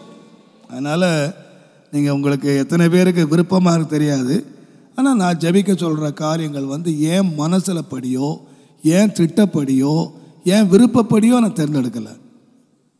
கர்த்தருக்கு முன்னே சத்தியமாக கர்த்தருக்கு முன்னே நான் உட்கார்ந்துட்டு கர்த்தருக்கு முன்னே சொல்கிறேன். இங்கே இருந்தாலும் சரி, நீங்கள் எங்கே இருந்தாலும் பார்த்து கொண்டு இருந்தாலும் சரி, உங்களுக்கு விருப்பமாக இருக்கோ விருப்பமாக இல்லையோ, என்னை ஆண்டவர் உடைச்சி, என்னை ஆண்டவர் ஜெபிக்க பண்ணி, என்னை ஆண்டவர் கதற பண்ணி, அதிகாலை ஜெபத்தில் என்னை உடைச்சி, என்னை அதற்கு அர்ப்பணிக்க வச்சு, என்னை அழ பண்ணி, அதுக்கப்புறம் தான் கர்த்தருக்கு கொண்டு வந்திருக்காரு. ஆகையினால சும்மா எதுக்காவது ஜெபிச்சுட்டு போயிடணும், நேரத்தை ஓட்டி 1 மணிக்கு நேரத்தை ஓட்டி ஜெபிச்சுட்டு போயிடணும் அப்படின்னு நினைக்காதீங்க. நீங்கள் எல்லாரும் ஜெபிக்கணும். ஆண்டவரே, எங்கள் எல்லாருடைய வாழ்க்கையிலையும் தேவ சித்தம் நிறைவேறுவதற்கு உள்ளேயும் வெளியேயும் என்ன கிரியை நடக்கணுமோ அது எங்கள் வாழ்க்கையில் நடக்கட்டும் சுவாமி. எங்களை முற்றிலுமாக எங்கள் சபையில் நாங்கள் ஒப்பு கொடுக்கிறோம். உம்முடைய சித்தத்தின்படியே எங்களுடைய வாழ்க்கை அமைவதாக அமைதாக. ஓ ராமா சத்தரா கபாபாலா, ஓ ராபா சந்தலா கபாபலா தலா நிபபாபதல பரதல பரதுல பௌரியா, ஓ ராமா சந்தரா கபாபலா தலாரியா, ஓ ராபா சத்துரா கபாபலா தலாரியா. அல்லேலூயா. எல்லாரும் கர்த்தரை பார்த்து சொல்லுங்கள், ஆண்டவரே உம்முடைய சித்தத்தை அறிகிற ஒரு அறிவை எனக்கு தாரும் ஆண்டவரே. ஓ ராமா சத்துரா கபாபலா தலாரியா, ஓ ராபா சந்தலா கபாபலா தலாரியா. எல்லாரும் முதலாவது உங்களுக்காக ஜெபியுங்கள், உங்களுக்காக ஜெபியுங்கள். அல்லேலூயா அல்லேலூயா அல்லேலூயா. திருமார்பில் நான் சாய்ந்திடுவேன், மறுபிரயாண காலம் வரை. திருமார்பில் நான் சாய்ந்திடுவேன், மறுபிரயாண காலம் வரை. பரனே உந்தன் திருச்சித்தத்தை அறிவதல்லோ தூயவளே.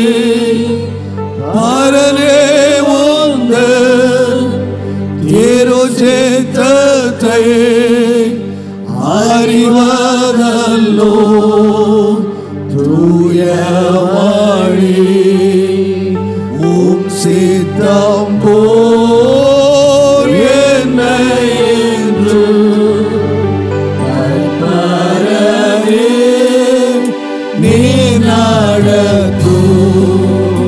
உம் சித்தம் போல் என்னை என்று தற்பரனே நீ நடத்தும். இழுக்கமேயே அப்பமுமா கண்ணீரோ ஏன் தண்ணீருமா.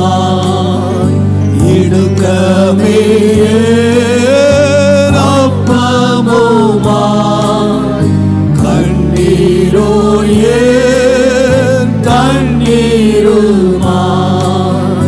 பருகேனோ பயப்படேனா என்றென்றோ சேத்தம் போதும். பருகேனோ பயப்படேனா என்றென்றோ சேத்தம் போதும். இடுக்கமேயே அப்பமுமாய் தண்ணீரோ ஏன் தண்ணீருமா. இடுக்கமேயே அப்பமுமாய் தண்ணீரோ ஏன் தண்ணீருமா. பருகேனோ பயப்படேனா என்றென்றோ சேத்தம் போதும். பருகேனோ பயப்படேனா என்றென்றோ சேத்தம் போதும். பருகேனோ பயப்படேனா என்றென்றோ சித்தம் போதும். உம் சித்தம் போல் என்னை என்று தற்பரனே நீ நடத்தும். உம் சித்தம் போல் என்னை என்று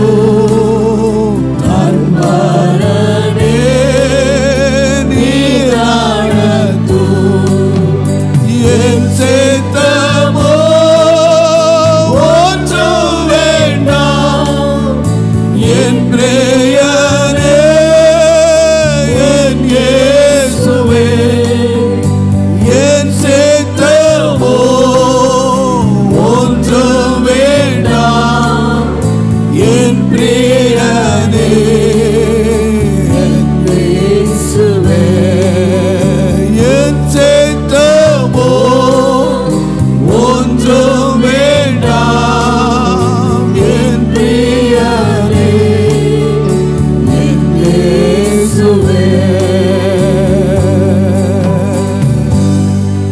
ஓ ராபா சந்தலாரியா.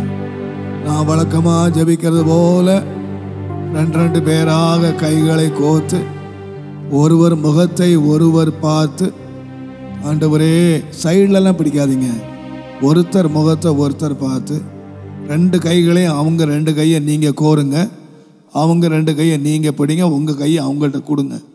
ரெண்டு பேர் ரெண்டு கைகளையும் கோர்த்து, ஒரு கையை இல்லை ரெண்டு கைகளையும் கோர்த்து ஆண்டவரை பார்த்து நாம் கதறுவோம். ஆண்டவரே என் தனி வாழ்க்கையில் உம்முடைய சித்தம் நிறைவேறட்டும்.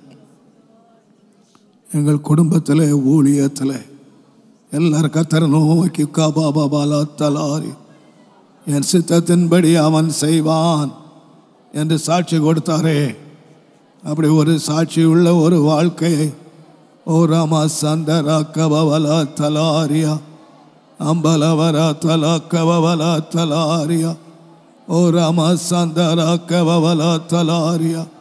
உண்மையாய் ஊக்கமாய் ஜபியுங்க. எங்களோ ஒருவர்லே தேவ சித்த மாத்திரம் ஓ ராபாவலா தலா கபவலா தலாரியா ஓ ராமா சந்தலா கபவலா தலாரியா உத்தலபரா தலாரி. ஆண்டவரே ஆண்டவரே ஆண்டவரே ஆண்டவரே ஆண்டவரே உம்முடைய சித்த மாத்திரம் உம்முடைய சித்த மாத்திரம் நிறைவேறட்டும். உம்முடைய சித்த மாத்திரம் நிறைவேறட்டும். உம்முடைய சித்த மாத்திரம் நிறைவேறட்டும். இயேசுவின் நாமத்தில் கபாபாலா தலாரியா அம்பலாஷா தலாரியா உக்கமபாபா தலபரா தலபக்கபாலா தலாரியா அம்பலபரா தலாரியா அம்பலாஷா தலாரியா. உம்முடைய சித்தத்தை வெளிப்படுத்தி தார். உம்முடைய சித்தத்தை வெளிப்படுத்தி தார். என்னுடைய மனம் புதிதாகட்டும். என்னுடைய மனம் புதிதாகட்டும். உலக வேஷங்கள் என்னை பிடிக்கப்படக்கூடாது. உலகத்தின் வேஷங்கள் என்னை பிடிக்கப்படக்கூடாது. உம்முடைய சித்தத்தை காண்கிற கண்கள், உம்முடைய சித்தத்தை அறிகிற மனம் ஆண்டவரே என் மனதை புதிதாக்கும். என்னுடைய மனதை புதிதாக்கும். இயேசுவின் நாமத்தில் இயேசுவின் நாமத்தில் ஆண்டவரே என்னுடைய மனதை புதிதாக்கும். என்னுடைய மனதை புதிதாக்கும் ஆண்டவரே. ஓ நாமா சந்தலா கபவலா தலாரியா ஓ ரபாஷா தலா கபவலா தலாரியா. வல்லவரே வல்லவரே வல்லவரே உம்முடைய சித்தம் சித்தம் சித்தம் சித்தம் செய்ய என்னை அர்ப்பணிக்கிறேன் ஆண்டவரே. இந்த ஊழியம் உம்முடைய சித்தத்தின்படி வளரட்டும். உம்முடைய சித்தத்தின்படி பெருகட்டும். ஓ ரபா சந்தலா கபவலா தலா. ஒவ்வொரு நாளும் என்னுடைய வாழ்க்கையில் இப்படி சித்த மாத்திரம் சித்த மாத்திரம். ராஜாவே ராஜாவே ராஜாவே ராஜாவே ராஜாவே ராஜாவே. ஓ இயேசுவே இயேசுவே இயேசுவே இயேசுவே. ஓ ராபா சபா பாபா பாபா தல பரா தல மந்தலாரியா ஓ ராபா பாபா பாலா தல பரா தலாரியா உக்க Baba Bala தலாரியா பலாஷா துரக்கவோ. Hallelujah, hallelujah, hallelujah, hallelujah. Oh, Rabasiara talakavvala talo. Oh, Rababababalabaradalabaradalabo. Ambalabaradalaria balakavvala talo. Oh, Rababababalabaradalabaradalaria. Italabaratalaria balasha talaria. Yeswe Yeswe Yeswe Yeswe Yeswe Yeswe Yeswe Yeswe Yeswe Yeswe. Ura baba baba dala bara dala bara dala bo. நீக்கவலத்தலோரியா. ஆண்டவரே இயேசுவே இறங்கு. ஆவியானவரே இறங்கி வாரும். ஆவியானவரே சித்தத்தை வெளிப்படுத்தி இறங்கி வாரும்.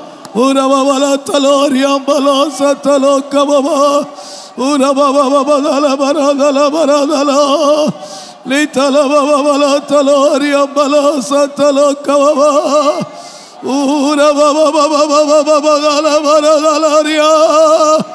Hallelujah, hallelujah. Nila la la la la talaria. Hallelujah, hallelujah, hallelujah, hallelujah. Yesue. Yesue, Yesue, Yesue, Yesue, Yesue, Yesue, Yesue, Yesue, Yesue, ஆண்டவரே. Hallelujah. Urabashatala, Urabashatala kabari, Urabashandalaria. Hallelujah.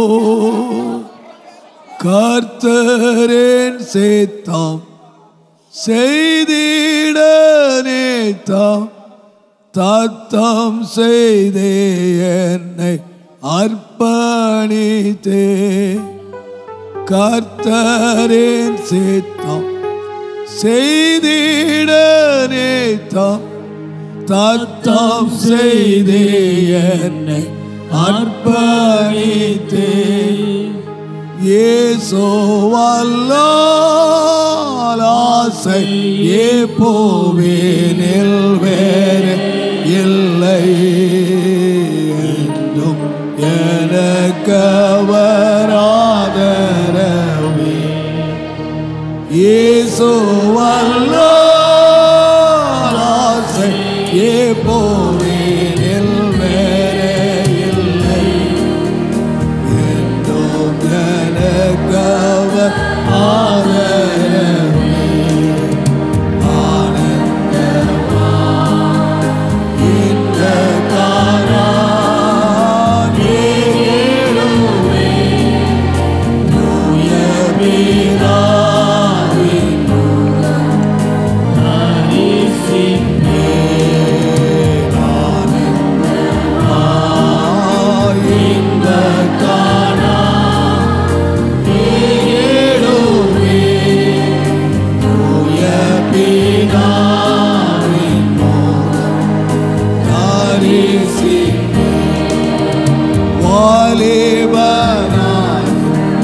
இயேசுவை கண்டேன் வாஞ்சையுடன் என்னை தேடி வந்தான். வாலிபனாய் இயேசுவை கண்டேன் வாஞ்சையுடன் என்னை தேடி வந்தான். எதற்குமே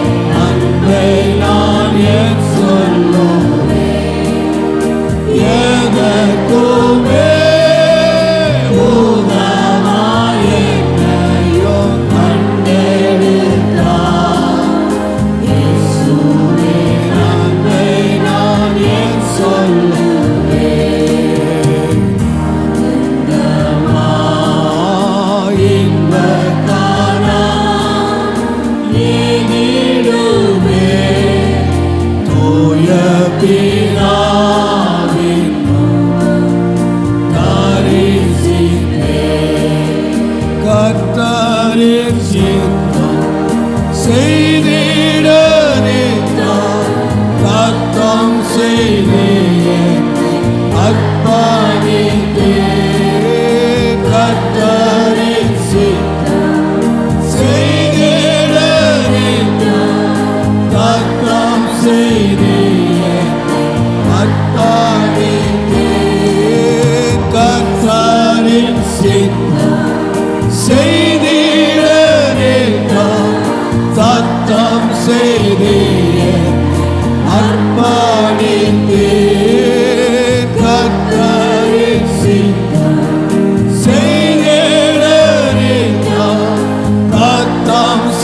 செய்தே அன்பாடி.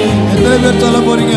கர்த்தரின் சித்தம் செய்தேன்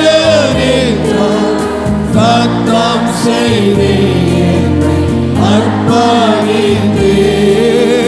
கர்த்தரின் சித்தம் செய்தேன் சத்தம் செய்தே அன்பாடித்தேன்.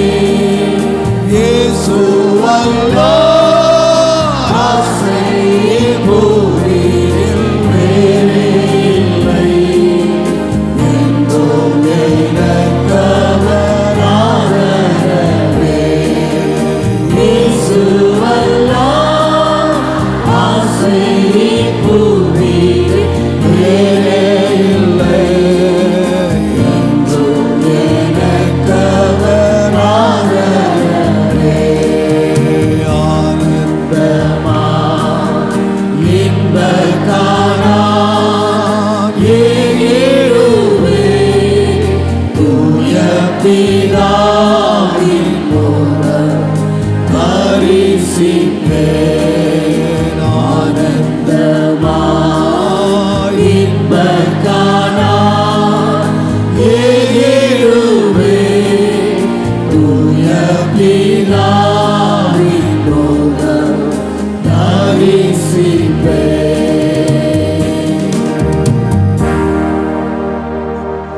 இயேசுவே இயேசுவே. அவ்வளோ போதும் நினைக்கிறீங்களா? தேவ ஜெபிச்சது என் மேலே ஒரு தேவ சித்தம் நிறைவேறட்டும். நான் ஜெபிச்சது போதும் நினச்சதுன்னா நிறுத்திடுங்க. இல்லைன்னா ஜெபிக்கணும்னா ஜெபிங்க. கைகளை கோர்த்து ஓ ராமா சந்தலா கபாரி என்னை முற்றிலுமா அர்ப்பணிக்கிறேன் ஆண்டவரே. என்னை முழுமையாய் அர்ப்பணிக்கிறேன். கர்த்தாவே, என்னை கரம் பிடித்து உங்களுடைய சுத்தத்தை நிறைவேற்ற என்னை பலப்படுத்தும் ஆண்டவரே. உங்களுடைய சுத்தத்தை நிறைவேற்ற என்னை பலப்படுத்தும் ஆண்டவரே. உங்களுடைய சுத்தத்தை நிறைவேற்ற என்னை பலப்படுத்தும். உங்களுடைய சுத்தத்தை நிறைவேற்ற என்னை பலப்படுத்தும்.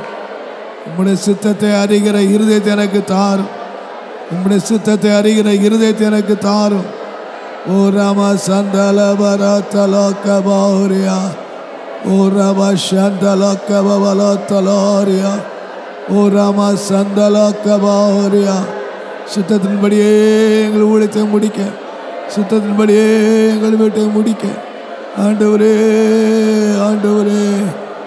சுத்தம் நிறைவேறத்தக்கதாய், சுத்தம் நிறைவேறத்தக்கதாய், சுத்தம் நிறைவேறத்தக்கதாய் ஆண்டவரே ஆண்டவரே இறங்கும். ஆண்டவரே இறங்கும். எங்கள் ஒவ்வொருவருடைய வாழ்க்கையிலே தேவ சித்தம் நிறைவேறட்டும். தேவ சித்தம் நிறைவேறட்டும். ஹல்லேலூயா ஹல்லேலூயா ஹல்லேலூயா. இந்த ஜெபத்திலே நீங்கள் அநேக உற்சாகத்தோடு பங்கெடுக்கிறீர்கள். சிலர் லீவு போட்டு பங்கெடுக்கிறீங்க. தொடர்ந்து நீங்கள் பங்கெடுத்து வரீங்க. ஆண்டவர் உங்களோடு தருகிற இந்த குறிப்புகளை எத்தனை பேர் தொடர்ந்து உங்கள் வீடுகளில் ஜெபிச்சுட்டு வர்றீங்க? இங்கே மட்டும் நீங்கள் கேட்டுட்டு கை தூக்கிட்டு போயிடுறீங்களா? இல்லை இதற்காக நீங்கள் போராடுறீங்களா? நான் இங்கே உங்களுக்கு குறிப்பு தான் தர்றேன். நீங்கள் ஜெபிக்க வேண்டியது உங்கள் அந்தரங்கம், உங்கள் அந்தரங்க வீடு. உங்கள் அந்தரங்கத்தில் ஆண்டவரை பார்த்து உங்களை முற்றிலுமாய் அர்ப்பணித்து வீணான பேச்சுக்கள், போக்குவரத்துகள் எல்லாவற்றையும் விலக்கி சில மணி நேரமாயிலும் ஆண்டவர்கிட்ட விழுங்க. அதுதான் உங்களுக்கு பலனை கொடுக்கும். நிச்சயமா இந்த உபவாச நாட்களுக்கு பின்பு உங்கள் தனி வாழ்க்கையிலையும், உங்கள் குடும்பத்திலேயும், உங்களுடைய கையின் கிரியைகளிலேயும், இந்த ஊழியத்திலேயும் ஒரு பெரிய மறுரூபம் உண்டாகும் என்பதை நான் விசுவாசிக்கிறேன். உண்டாகும் நான் விசுவாசிக்கிறேன். கர்த்தர் நிச்சயமா செய்ய போகிறார் என்று நான் விசுவாசிக்கிறேன். உண்மையாய் நான் விசுவாசிக்கிறேன். கர்த்தரை நான் நம்புகிறேன். ஏனென்றால் இங்கே சொல்லப்படுகிற ஜெப குறிப்புகள் ஒன்றும் எங்களுடைய மன விருப்பத்தின்படி வந்ததில்லை. உண்மையாக சபைக்காக, உங்கள் குடும்ப வாழ்க்கைக்காக நாம் ஜெபிக்கிற எத்தனையோ காரியங்கள் இருக்கின்றன. ஆனால் எனக்கு ஒன்று தெரியும், தேவ சித்தப்படி நீங்கள் ஜெபிப்பீர்களானால் அது உங்களுக்கு உண்டாயிருக்கும் என்று சொல்ல. தேவன் எதை கேட்டாலும் தருகிறார். ஆனால் அதே வேளையில் தேவனுடைய சித்தத்தின்படி நாம் கேட்போமானால் அது உண்டாயிருக்கும். நாம் ஜெபித்த இந்த ஒவ்வொரு ஜெபமும் என்னுடைய விருப்பத்தின்படியோ என்னுடைய ஆசையின்படியோ வந்ததே இல்லை. நான் 2 கைகளை உயர்த்தி கர்த்தருக்கு முன்னே சொல்லுவேன், ஒவ்வொரு நாளும் கர்த்தர் எதற்காக ஜெபிக்க வேண்டும் என்பதை திட்டமிட்டு தேவனுடைய அட்டணவின்படி கர்த்தர் நம் ஜெபம் நடத்தி கொண்டிருக்கிறார். இல்லைன்னா நீங்கள் இவ்வளோ பேர் உற்சாகம் வரமாட்டீங்க. எனக்கு தெரியும், தேவன் நம்மை ஒன்று சேர்ந்திருக்கிறார். தேவனை ஜெப ஆவியை கொடுத்திருக்கிறார். தேவன் ஜெபிக்க வேண்டும் என்று விரும்புகிறார். ஓ ரபா ஷத்தலக்கபாவுரியா, ஓ ரபா ஷத்தலாரியா, ஓ ரபா தலாரியா, ஓ ரபா சத்தலாரியா. ஓ ஹல்லேலூயா.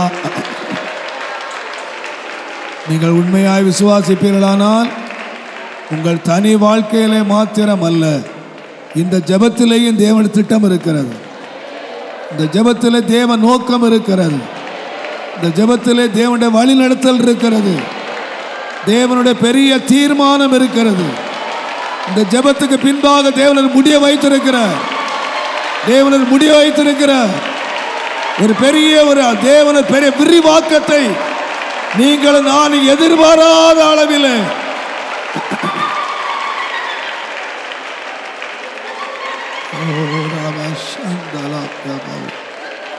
அம்பலபரத்தலாரி அம்பலாரி ஓரபசத்தலக்கபலத்தலாரியா ஓரபஷத்தலக்கபௌரியா ஓரபஷந்தலக்கபௌரியா உக்கபலத்தலாரி அம்பலாசியா.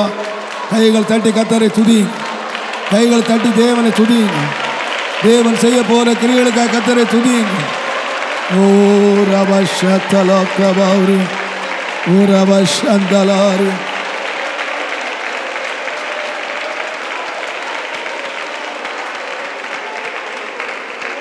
நீங்கள் விசுவாசித்தால் தேவனுடைய மகிமையை காண்பீர்கள். தேவனுடைய மகிமை இப்பொழுது காண்பீர்கள். இப்பொழுது காண்பீர்கள். இந்த வேளையிலே தேவனுடைய மகிமையை காண்பீர்கள். You believe it?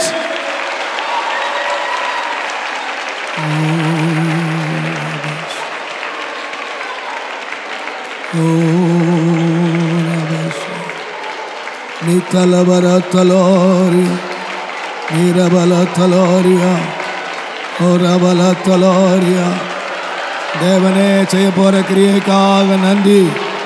செய்ய போற கிரியைக்காக பெரிய காரியங்களை. ஹல்லேலூயா, ஹல்லேலூயா, ஹல்லேலூயா, ஹல்லேலூயா, ஹல்லேலூயா. ஓ ஹல்லேலூயா. மைமை மைமை மைமை மைமை மைமை மைமை மைமை மைமை மைமை உம்முடைய மைமை மைமை மைமை மைமை உம்முடைய மைமை மைமை மைமை மைமை உம்முடைய மைமை மைமை மைமை மைமை. தேவ மைமை இறங்கியிருக்கிறதுக்காக நன்றி. இதை அப்ரூவ் பண்றதுக்காக நன்றி. இதை அப்ரூவ் பண்றதுக்காக நன்றி. ஓ ஹல்லேலூயா.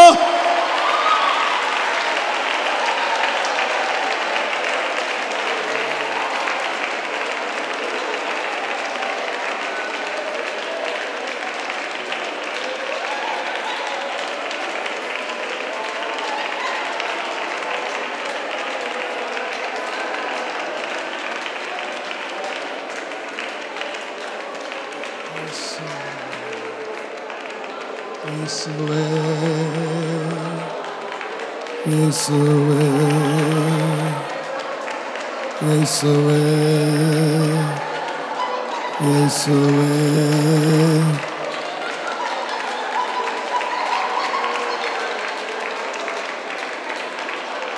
இயேசுவே இயேசுவே இயேசுவே இயேசுவே. ஆமென் ஜீசஸ்.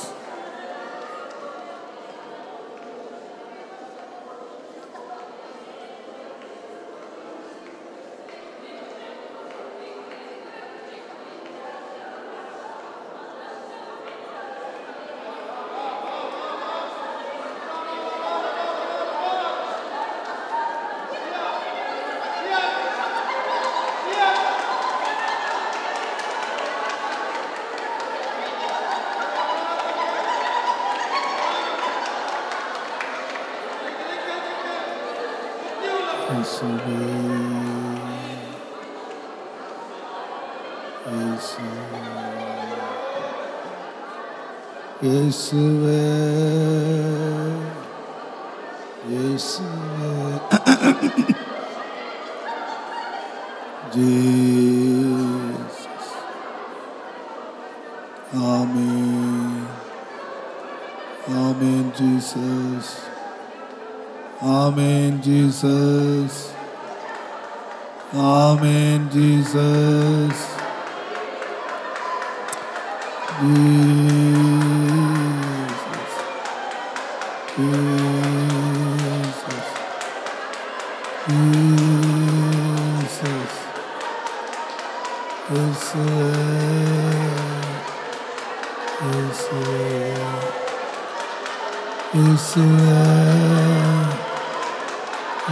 Hallelujah. Hallelujah. Hallelujah. உமக்கே நன்றி, உமக்கே நன்றி. உம்முடைய கரங்களிலேயே பூரணமாய் நாங்கள் ஒப்புக் கொடுக்கிறோம். எங்கள் அன்பின் ஆண்டவரே, இந்த ஆசீர்வதிக்கப்பட்ட வேலைக்காக உமக்கு நன்றி. எங்கள் மத்தியிலே அசைவாடி கொண்டிருக்கிற ஆவியானவருக்காக நன்றி ஆண்டவரே. நன்றி ஆண்டவரே, நன்றி. உடைய கருத்திலே எல்லாவற்றையும் ஒப்பு கொடுத்து விடுகிறேன். ஒப்பு கொடுக்கிறேன் ஆண்டவரே. உம்முடைய ஜனங்களை உம்முடைய கரத்திலே வைக்கிறேன். ஜெபத்தை கேட்கிறவரே, மாம்சமான யாவரும் இடத்திலே வருவார்கள் என்ற வசனத்தின்படி கொண்டு வாரும். நாமத்தை மகிமைப்படுத்தும் பூரண கிருபைகள் சம்பூர்ணமாக உண்டாகட்டும். உடைய திருக்கரம் ஒன்றே ஆளுகை செய்யட்டும். உங்களுடைய நாமம் ஒன்றே மகிமைப்படுவதாக. இயேசுவின் ரத்தம் ஜெயம், ஜெயம். இயேசுவின் ரத்தம் ஜெயம், இயேசுவின் ரத்தம் ஜெயம். உங்களுடைய கருத்திலே அர்ப்பணிக்கிறோம். இயேசுவின் நாமத்தில் பிதாவே.